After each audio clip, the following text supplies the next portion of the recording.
I'm standing here on what they're calling the Honeysuckle River at this point. You can see the entire roadway has now become a river.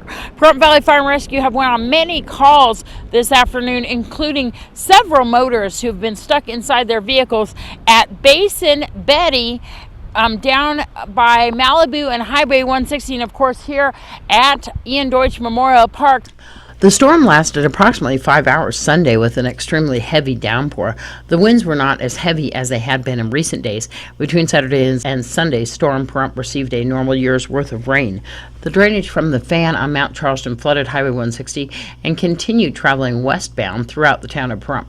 Rescue crews responded to stranded cars in the major intersections and roadways on the east side of town, including Highway 160 and Basin, Betty, and Harris Farm roads. Crews were also dispatched to Calvada, Gamebird, and Homestead, where heavy flooding occurred as some of the motorists were waiting in and on top of their vehicles for firefighters to take them to higher ground. 5 motorists were stranded in water on Mount Charleston and Jackrabbit Streets alone.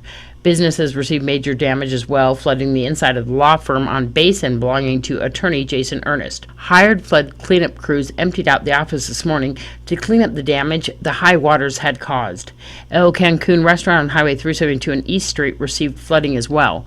Boulders blocked the roadway and driveway at Pahrump Valley Auto Plaza. Some drivers continued through the storm waters, hoping the roadway was clear and stable to drive on. Mud-slick roads caused the drivers to lose control of their vehicles during the storm.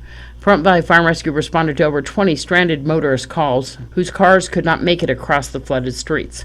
No injuries were reported, and luckily no accidents occurred as a result of the storm. Nye County Sheriff's Office received 3 calls of people floating down the roads on rafts on Calvada, Basin, and Honeysuckle streets. River rafting down the streets. Floating down it?